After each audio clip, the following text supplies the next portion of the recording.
annagoo ku sugan xarunta gobolka Salal ee degmada Sayla waxaan maanta halkan aanu qabanay shirkan jaraa'id inaanu ku hadalno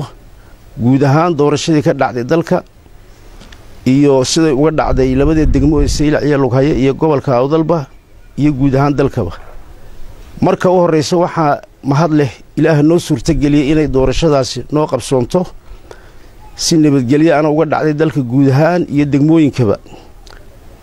waxaan kale oo mahadnaq halkan uga soo jeedinayaa xukuumadda uu garwadeenka ka yahay madaxweyne Muuse Biixi Cabdi oo ku dhiiraday in uu qabto doorasho isa saaran waa guul baan leenahay u soo hoyatay Soomaaliland iyo gaar ahaan madaxweyne Muuse Biixi Cabdi waxaan kale oo halkan mahadnaq uga soo jeedinayaa shacbiga Soomaaliland guud ahaan sida uga qayb galeen doorashadaas gaar ahaanna shacbiga ku dhaqan degmada Sayla iyo Lughaye ee beesha ciise qodobka ugu muhiimsan ee rabno inaanu ka hadalno waxay tahay doorashadu si mugli ay shacbiga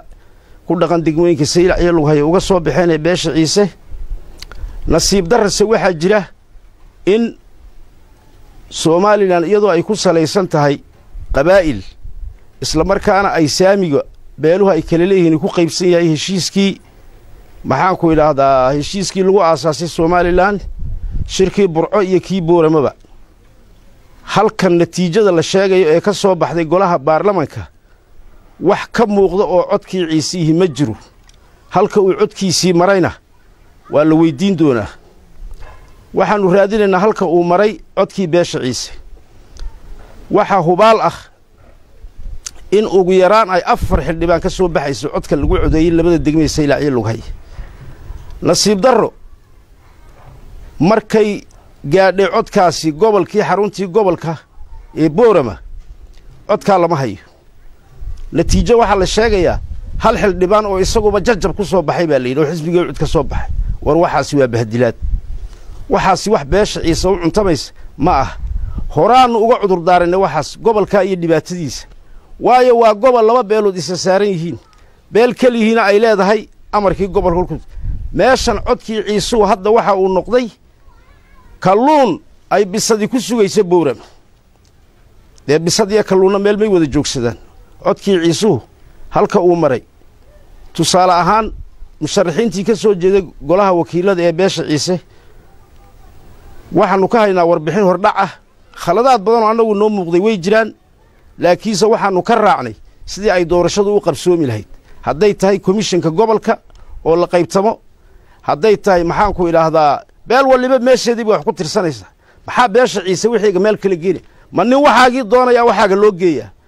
war waxaan leeyahay waxaas wax noo cuntama ma aha waa khalad labaatii hore kolka laga reebo doorashadii hore 2012 tii labaad ee ugu weyneed baa dhacday waxaanu leeyahay natiijadaasi nama qanciso annaga natiijadaasi tunna qancinaysa ma aha Allahumma salli ala Muhammad waxaanu leenahay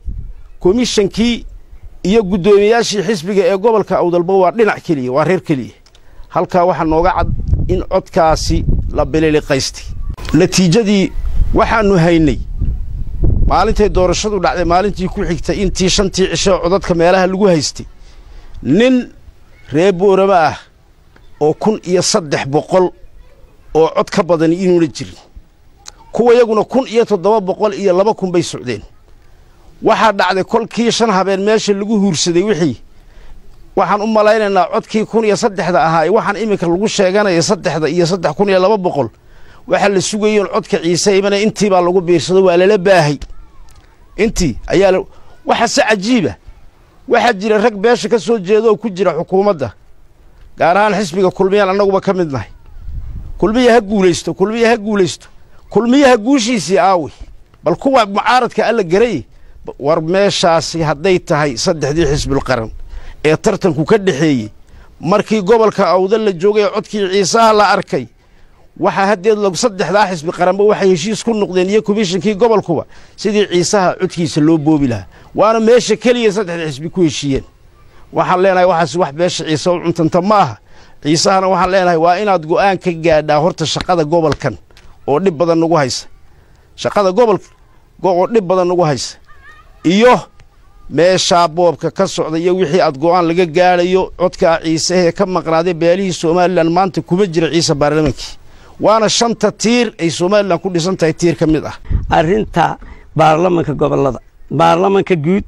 waxa ka soo baxay golihii deegaanka dadaalkii runtii aan sameynay wax yar baa iska bedelay taasi wax dhibaato oo sawsi badan ma jirto laakiin golihii baarlamanka ee ku tala gashanayn ee 5 xubnood ahaa runtii waxa la yiri xubin baad ka hesheen jajaba taasi kuma qancindii annaga hadaan nahay beeshii sababtoo ah waxaan ugu qanacsanayn waxa jiray shirar horon qabanay dawladda waan la hadalnay madaxweynaha waan u sheegnay 6 caqabadood baan leeyahay 6 caqabadood hana laga hagaajiyo waxaan sheegnay gobolka codadka naloo furo waxaan sheegnay in dhibaato ay nagu tahay halka wixii oo dhan markii laga soo baxay waxba hal dalkayga laga ma qaban 13 xubnood sidii madaxweynuhu markii ay awdal hadashay bad uu ku qanciyay oo uu yiri wixii wad helaysaan kuwa yagii waa la siiyo oo heleen saasaan u aragnaa xubin jajabana annaga maanta nooma cuntanto